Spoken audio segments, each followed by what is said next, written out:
In war, children are the victim. In pandemic, children are the victim. In poverty, children are the victim. In any condition, children are the victim. As India's COVID crisis rages on, another unsettling consequence is emerging: an increase in child trafficking. Human trafficking is an extremely complex, global, social, political, and economic phenomenon, and you can find it anywhere in the world.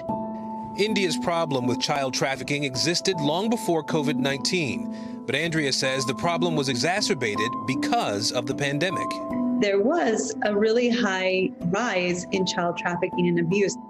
India's government says since April of 2021, at least 577 children were left orphaned by the second wave. As a result, a rise in illegal adoptions, and it's garnering international attention. In a press release, UNICEF said it noticed illegal adoption pleas have surfaced on social media, making these orphans vulnerable to trafficking and abuse. As a consequence of the pandemic, we have witnessed several social media posts on Facebook, Twitter, Instagram, WhatsApp, which are essentially offers of children for adoptions. And when we message them pretending to be an interested party, several people quoted prices for children. Typically, the going rate was 8 lakh for a boy and 5 lakh for a girl. So because adults were not able to work because of the lockdown, actually parents would encourage their children to go out and look for work, thinking that they might be able to do that more easily, but traffickers really took advantage of the fact that these children were on their own. Because of the fact that schools have closed and have been closed for over a year now in India, there's a higher rate of child marriage because these girls were told that they were kind of a liability to their families. Avani, a grassroots organization well known for protecting women and children's rights in Maharashtra, India. Avani works as a prevention of child trafficking. Child labor and child marriages, two issues Anuradha is all too familiar with. She's a former child laborer herself.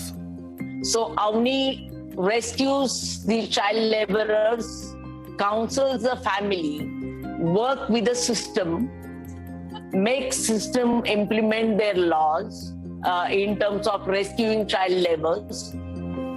So parents are voluntarily marrying off their girls. In last 15 days, we controlled 7 to 8 child marriages. Prevention. So our team went there exactly at 10 o'clock. And when the preparation was going to happen, immediately, along with the help of police, we rescued the girl, and these other family members were arrested by the police. The solution? From a government standpoint, Anurag says it's twofold. If the financial assistance program of the government is implemented well and the benefits reach to the right families and in time, my sense is that the trafficking will become really hard. Regular home visits to these families, just to check on their social, emotional, educational, financial, medical well-being, and that in itself can be reassuring, and that is the most important thing the government is needed right now.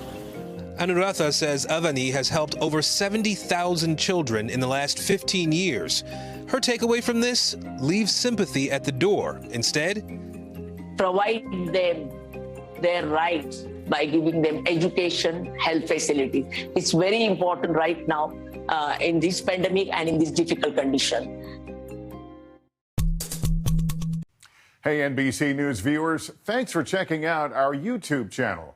Subscribe by clicking on that button down here and click on any of the videos over here to watch the latest interviews, show highlights, and digital exclusives. Thanks for watching.